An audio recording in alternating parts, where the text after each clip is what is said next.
Surah 44. Ad-Dukhan. Context. Period of revelation.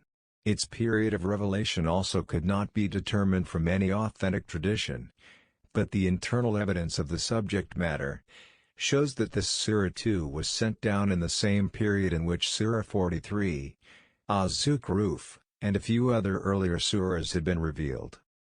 However, this surah was sent down somewhat later. Its historical background is this: when the disbelievers of Mecca became more and more antagonistic in their attitude and conduct, the Prophet prayed, "O God, help me with a famine like the famine of Joseph."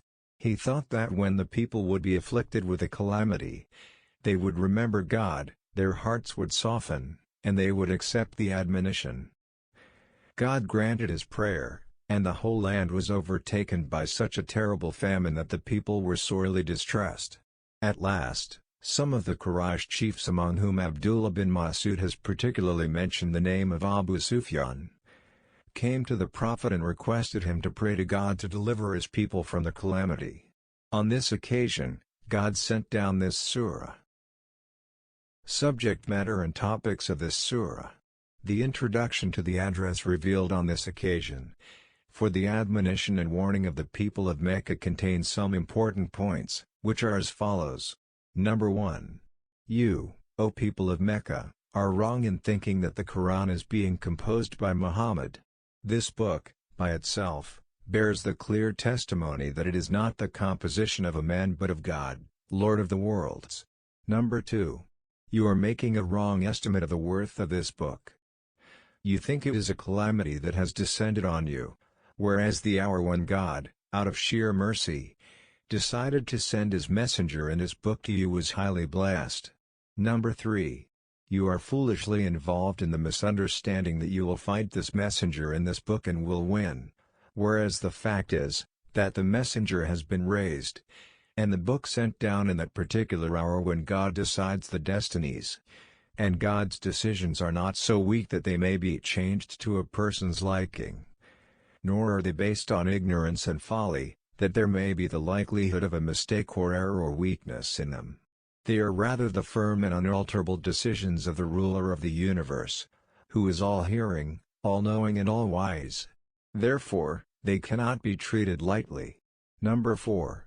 You yourselves acknowledge that God alone is the Master and Lord of the earth and heavens and of everything in the universe, and also admit that life and death are only in his power, yet you insist on making others your deities, for which the only argument you offer is that had been the practice since the time of your forefathers.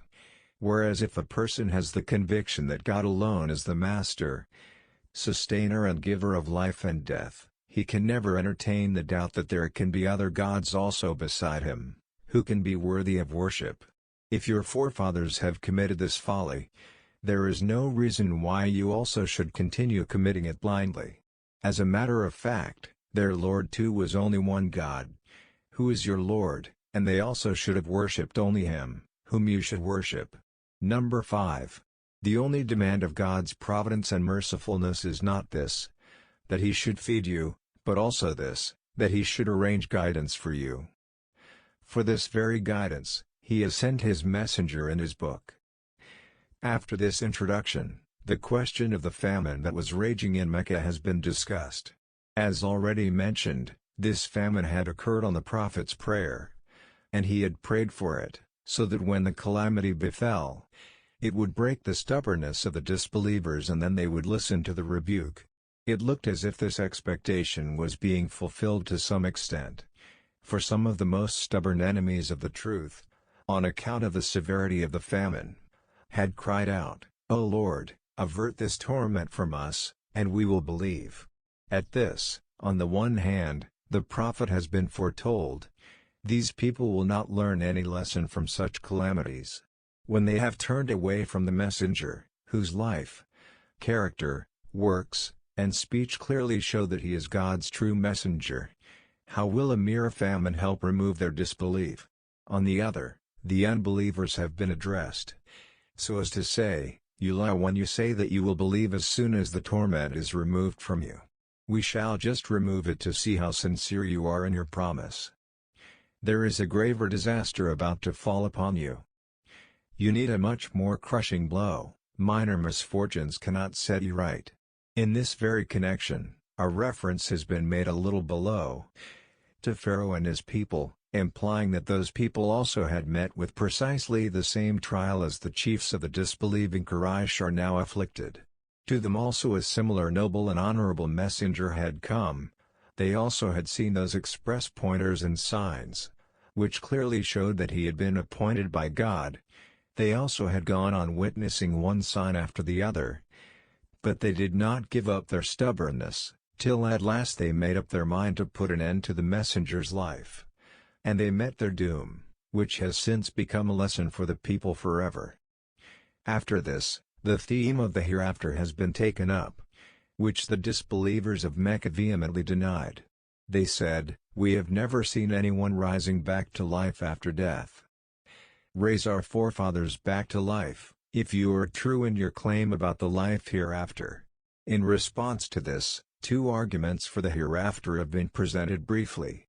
Number 1. That the denial of this creed has always proved destructive for the morals. Number 2. That the universe is not a plaything of a thoughtless deity, but it is a wise system, and no work of wisdom is ever vain or useless. Then the disbelievers' demand to bring their forefathers back to life has been answered.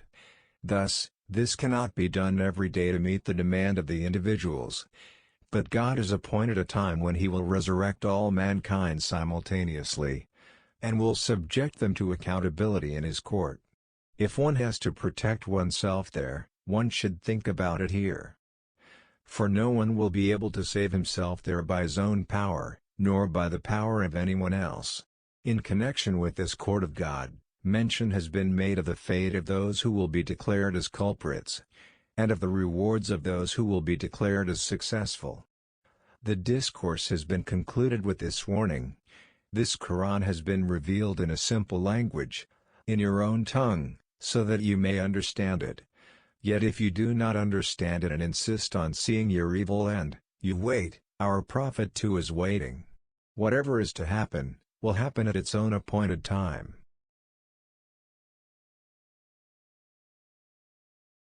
Surah 44. Ad-Dukhan. In the name of God, the most compassionate, the most merciful. Ha-Mim.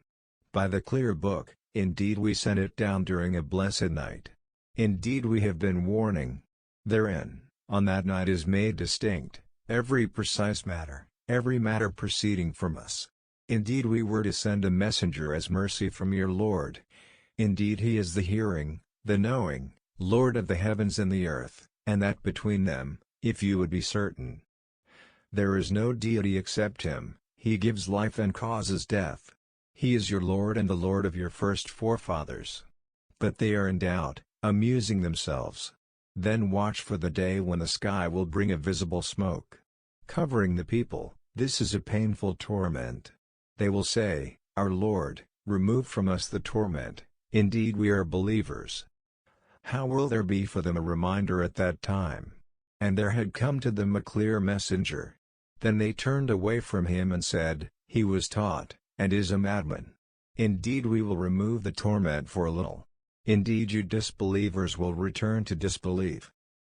The day we will strike with the greatest assault, indeed we will take retribution. And we had already tried before them, the people of Pharaoh. And there came to them a noble messenger, Moses, saying, "Render to me the servants of God, indeed I am to you a trustworthy messenger," and saying, "Be not haughty with God. Indeed I have come to you with clear authority. And indeed I have sought refuge in my Lord, and your Lord, lest you stone me, but if you do not believe me, then leave me alone." And finally, he called to his Lord, that these were a criminal people. God said, "Then set out with my servants by night. Indeed you are to be pursued. And leave the sea in stillness, indeed they are an army to be drowned." How much they left behind of gardens and springs, and crops and noble sights, and comfort wherein they were amused. Thus. And we caused to inherit it another people. And the heaven and the earth wept not for them, nor were they reprieved. And we certainly saved the children of Israel from the humiliating torment, from Pharaoh. Indeed he was a haughty one, among the transgressors. And we certainly chose them by knowledge, over all the worlds. And we gave them of signs that in which there was a clear trial. Indeed these disbelievers are saying, there is naught but our first death, and we will not be resurrected. Then bring back our forefathers, if you should be truthful. Are they better or the people of Tubba, and those before them? We destroyed them, for indeed they were criminals. And we did not create the heavens and the earth, and that between them in play. We did not create them except in truth, but most of them do not know. Indeed the day of judgment is the appointed time for them all. The day when no relation will avail a relation at all, nor will they be helped, except those on whom God has mercy. Indeed he is the exalted in might, the merciful. Indeed the tree of Zaqqum is food for the sinful. Like murky oil, it boils within bellies like the boiling of scalding water. It will be commanded, seize him and drag him into the midst of the hellfire. Then pour over his head from the torment of scalding water. It will be said, taste. Indeed you are the honored, the noble, indeed this is what you use to dispute. Indeed the righteous will be in a secure place, within gardens and springs, wearing garments of fine silk and brocade, facing each other. Thus. And we will marry them to fair women with large beautiful eyes. They will call therein, for every kind of fruit, safe and secure. They will not taste death therein, except the first death. And he will have protected them from the punishment of hellfire. As bounty from your Lord, that is what is the great attainment. And indeed we have eased it, the Quran, in your tongue, that they might be reminded. So, watch O Muhammad, indeed they are watching for your end.